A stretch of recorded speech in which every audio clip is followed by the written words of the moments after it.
एक राजा को घोड़ों का बहुत शौक था, इसलिए वह प्रतिदिन सुबह उठकर घुड़साल में जरूर जाते थे। एक दिन जब राजा घुड़साल में थे तो एक संत आ जाते हैं और राजा से कहते हैं कि राजन भिक्षाम देहि। यह सुनकर तो राजा को गुस्सा आता है और सोचते हैं कि संत को कुछ नहीं दिखाई दे रहा है। मैं इस समय घुड़साल में हूँ, मेरे पास देने के लिए कुछ भी नहीं है। और इस तरह से गुस्से में एक मुट्ठी लीद उठाकर संत की तरफ बढ़ा देते हैं। संत तो निर्मल स्वभाव होते हैं, वो तो त्रिकालदर्शी होते हैं। उन्होंने कुछ भी नहीं कहा और अपनी झोली का मुंह खोल दिया। राजा ने उसमें एक मुट्ठी लीद डाल दी। संत उस लीद को लेकर अगले स्थान से भिक्षा मांगी और भिक्षा मांगकर आश्रम में पहुंच गए और वो लीद आश्रम के एक कोने में डाल दी। कुछ दिनों के बाद जब राजा जंगल में शिकार खेलने के लिए गए थे तो शिकार खेलते खेलते उन्हें रात्रि हो गई। तो उन्होंने अपने सैनिकों से कहा, अब रात बहुत अधिक हो चुकी है, इस समय यहाँ से जाना ठीक नहीं है, यहीं कहीं ठहरने की व्यवस्था देख लो। सैनिकों ने देखा कि पास में ही एक आश्रम है, तो वो आश्रम में गए और संत जी से बात की कि संत जी, हमारे राजा को शिकार खेलते खेलते रात्रि हो गई है और वो रात्रि में आपके आश्रम में विश्राम करना चाहते हैं। संत जी ने कहा, ठीक है, अपने राजा को ले आइए। तो सैनिकों ने कहा, महाराज जी, उनके पास कुछ सैनिक भी हैं। तो संत जी ने कहा, ठीक है, राजा की और सैनिकों की ठहरने की और भोजन की पूरी व्यवस्था हो जाएगी। इस तरह से सैनिक और राजा उस संत के आश्रम में ठहर जाते हैं और भोजन करके रात्रि विश्राम करते हैं।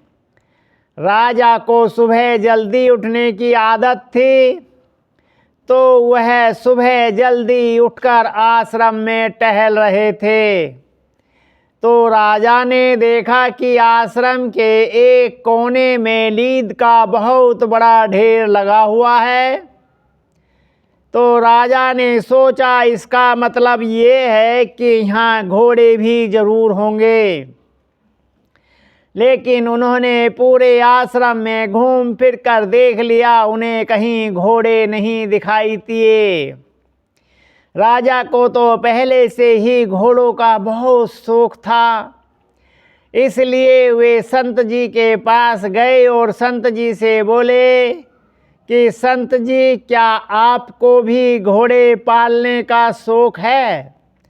संत जी ने कहा, नहीं, हमें कोई घोड़े वोड़े पालने का शौक नहीं है। तो राजा ने कहा, फिर संत जी, ये आपके आश्रम में घोड़ों की लीद का ढेर कहाँ से आया है? तो संत जी ने कहा, ये तो हमें एक राजा ने दान में दी थी। तो राजा ने कहा, इतनी सारी लीद दान में दी थी? संत ने कहा, नहीं, वो तो एक मुट्ठी दी थी। और राजन, दान तो दिन रात बढ़ता है ना, तो ये बढ़कर एक मुट्ठी का ढेर हो गया है। तो राजा बोला, संत जी, अब इसका क्या होगा? तो संत जी ने कहा, राजन, ये किसी राजा का दिया हुआ दान है और दान कोई नहीं भोग सकता। दान उसका फल तो वो ही भोगता है जिसने दान दिया है।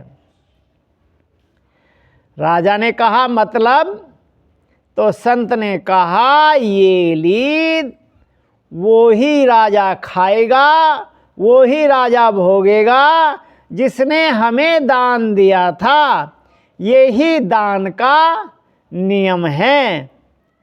दान जो देता है उसका फल वो ही भोगता है। अब राजा की स्मृति लौटकर आती है कि अरे एक दिना मैंने भी किसी संत को एक मुट्ठी लीद दी थी। फिर संत की तरफ देखता है, अरे कहीं ये संत वही तो नहीं है जिसको मैंने एक मुट्ठी लीद दी थी।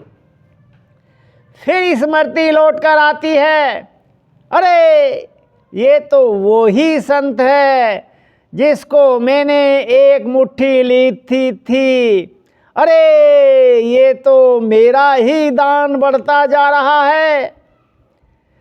ये सब सोचकर राजा संत के चरणों में लंबा पड़ के मस्तक टेक दिया और संत से बोला, संत जी मेरे से बहुत बड़ा अपराध हुआ है। ये एक मुट्ठी लीद दान में मैंने ही आपको दी थी। मुझे माफ कर दीजिए, मुझे क्षमा कर दीजिए। संत जी ने कहा प्रकृति का नियम हम कैसे बदल सकते हैं? दान तो जिसने दिया है उसी को ही भोगना पड़ता है। राजन गिड़गिड़ाए, बोले नहीं, संतों के पास तो हर समस्या का समाधान होता है। जिनके पास मृत्यु का भी समाधान होता है उनके पास इस भोग का समाधान क्यों नहीं होगा? संत जी आपके पास जरूर इस दान की काट भी होगी, इस भोग की काट भी होगी, इस समस्या का समाधान भी होगा। राजा की गिड़गिड़ाहट को देखकर संत होते ही हैं सरल स्वभाव के, निर्मल हृदय के, पवित्र हृदय के, तो उन्हें दया आ ही जाती है और उनके पास होता भी हर समस्या का समाधान है। तो संत को दया आ ही गई और वो राजन से बोले, राजन तुम्हारी भावुकता और भय को देखकर मेरा कोमल हृदय पिघल गया। तुम खड़े हो जाओ, मैं तुम्हें इसका उपाय बताता हूँ। राजन, अगर आपकी प्रजा, आपके क्षेत्रवासी आपकी बुराई करना शुरू कर देंगे तो ये लीद उनके हिस्से में चली जाएगी, ये उनको भोगनी पड़ेगी। राजा ने कहा, संत जी बुराई कराना कौन चाहेगा? बुराई तो सबसे बड़ा अपमान है। आप कोई दूसरा उपाय बता दीजिए। संत जी ने कहा, राजन आप जानते हैं संत किसे कहते हैं? ये दाढ़ी, ये बाल, ये पोशाक संत नहीं होता। ये शरीर, ये रूप संत नहीं होता। संत सत्य का बहुवचन होता है, उसमें कोई व्यापार नहीं होता कि ये ना तो ये सही और ये ना तो ये सही। जो सत्य ने बता दिया है, जो सत्य के बहुवचन ने बता दिया है, जो संत ने बता दिया है, वो ही उपाय आपको करना पड़ेगा। दूसरा उपाय बताने का मतलब है संत का बिजनेस, और संत कोई बिजनेस नहीं होता। जाइए, ये ही उपाय आपको करना पड़ेगा, नहीं तो दान का भोग तो तुम्हें भोगना ही पड़ेगा। अब राजा को लिए देखकर घबराहट हो गई और वो अपने राज्य में आए, और एक धर्मात्मा राजा होते हुए भी ऐसा नहीं है कि धर्मात्माओं से गलती नहीं होती, गलतियां हो जाती हैं, समय का चक्र ही कुछ ऐसा होता है। तो धर्मात्मा राजा होते हुए भी राजा को मजबूरी में प्रजा के साथ अत्याचार करना पड़ा। घूसखोरी, लूटखोरी, वेश्याखोरी, बेईमानी, अत्याचार जब चारों तरफ राज्य में फैल गया तो चारों तरफ हाहाकार मचने लगा। बोले इस राजा को क्या हो गया है, इसकी बुद्धि भ्रष्ट हो गई है, ये तो पगला गया है, ये तो अत्याचार कर रहा है, ये तो बहुत बुरा है, ये तो अन्यायी है, इसका तो मर जाना ठीक है, इसकी औलाद चली जाए, इसका नाश हो जाए, इसका सत्यानाश हो जाए, इसका एक्सीडेंट हो जाए, इसको कोई गोली मार दे। दुनिया भर की बुराई राजा पर थोपनी शुरू कर दी। राजा ने भी देख लिया चारों तरफ अब मेरी बुराइयों के ढेर लगने शुरू हो गए, लोग समूहों में बुराई करने लगे, अब तो लीद खत्म ही हो गई होगी। तो राजन इस उद्देश्य से संत के आश्रम में जाते हैं तो देखते हैं एक मुट्ठी लीद बची हुई थी। तो राजा ने संत से कहा कि संत जी मेरी खूब बुराई हो रही है, उसका फायदा भी हुआ है कि सारी लीद खत्म हो गई है, परंतु ये एक मुट्ठी तो बची हुई है। तो संत जी ने कहा कि राजन मूल कभी नष्ट नहीं होता, ये तो तुम्हें भोगनी ही पड़ेगी, ये दान का मूल है, बड़ा हुआ इसका फल लोगों ने भोग लिया है आपकी बुराई करके, लेकिन ये मूल तो तुम्हें भोगना ही पड़ेगा। राजा फिर लंबे पड़कर राजा ने फिर लंबे पड़कर अपने मस्तक को संत के चरणों में रख दिया और पैर पकड़कर नहीं छोड़े कि ऐसा नहीं हो सकता संत जी, संतों के पास तो हर समस्या का समाधान है, उनके पास तो मृत्यु तक के समाधान होते हैं, फिर ये तो एक दान का समाधान है, आपके पास जरूर कुछ ना कुछ इसका भी समाधान होगा, आप मुझे इसका भी समाधान बता दीजिए, मुझसे तो बिल्कुल भी ये एक मुट्ठी लीद नहीं खाई जाएगी। फिर वही बात, संत होते ही हैं सरल स्वभाव, निर्मल हृदय, पवित्र हृदय के, उन्हें दया आ गई और राजा से कहा राजन खड़े हो जाओ, इसका भी चलो मैं तुम्हें उपाय बता देता हूँ।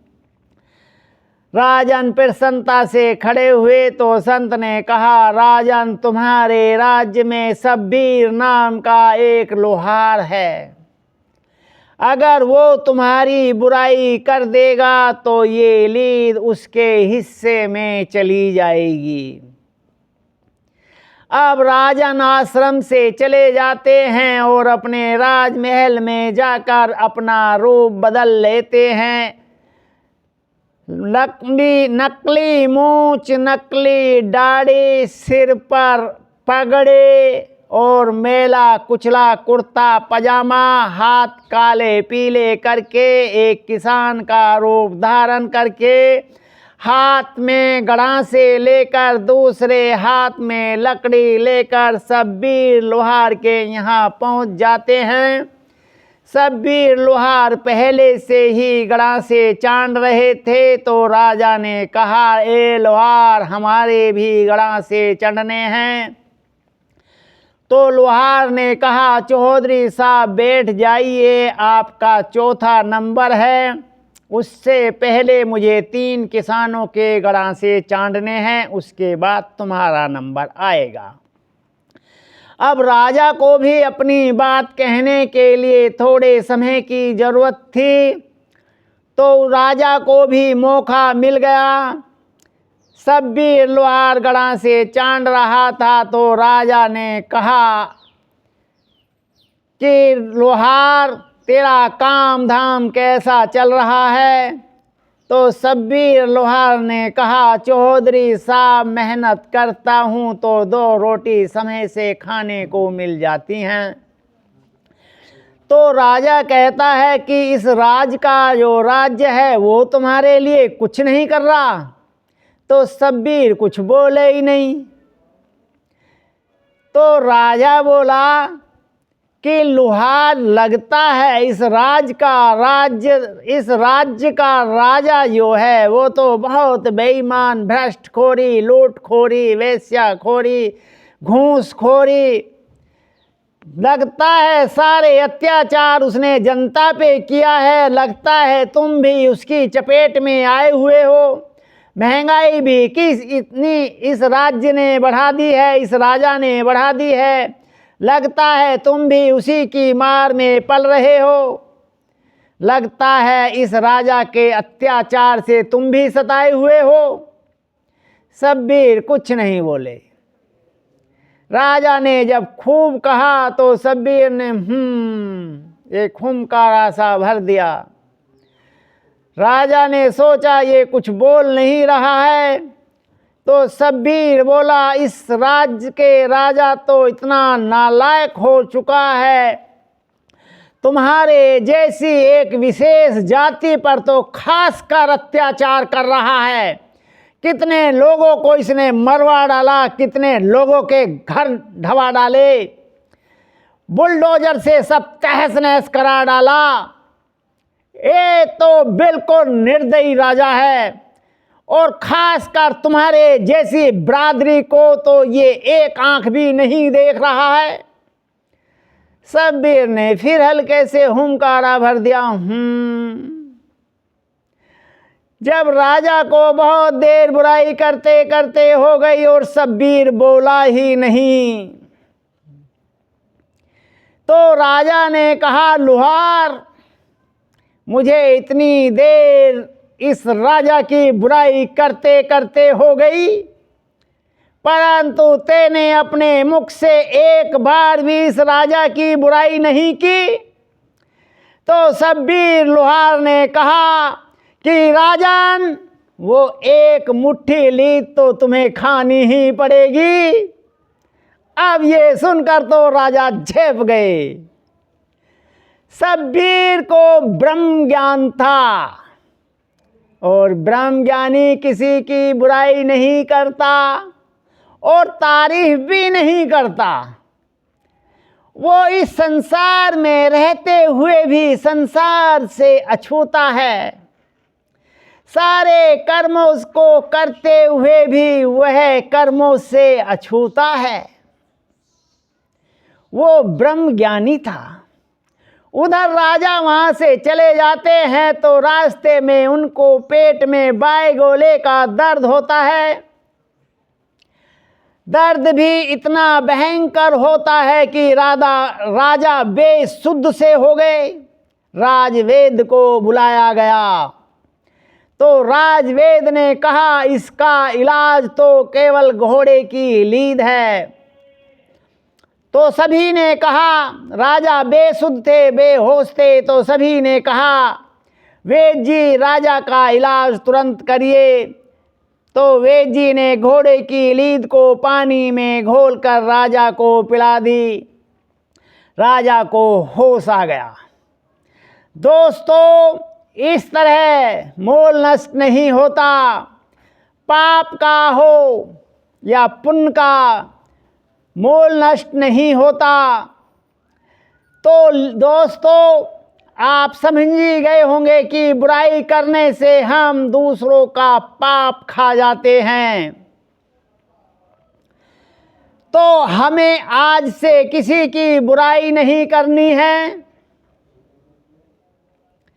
तो फिर हमें तारीफ करनी चाहिए, क्योंकि तारीफ से हमें उसका पुण्य मिलता है और बुराई से हमें उसका पाप भोगने को मिलता है। तो पाप तो हम भोगेंगे नहीं, इसलिए बुराई हम करेंगे नहीं। तो पुण्य हमें चाहिए तो हम तारीफ करना शुरू कर देंगे।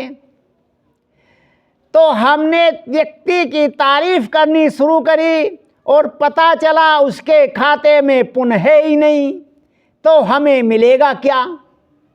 समय और हमारा खराब हो गया। तो हमें तारीफ और गुणगान की महिमा भी करनी है। तो किसकी करनी है?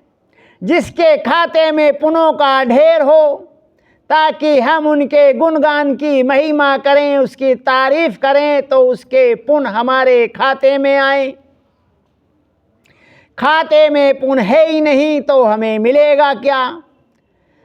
तो इसलिए हमें महापुरुषों के गुणों की चर्चा करनी चाहिए, उनकी तारीफ करनी चाहिए, उनकी महिमा का गुणगान मंडल करना चाहिए, क्योंकि महापुरुषों के पास पुण्यों का पुंज होता है, वो कभी खत्म नहीं होता। और आदत हमें बुराई करने की पहले से ही जन्मजात पड़ी हुई है। तो जिह्वा हमारा मस्तिष्क बाज बुराई करने से आ नहीं रहा है। तो बुराई भी हमें किसकी करनी चाहिए? तो बुराई भी हमें महापुरुषों की ही करनी चाहिए,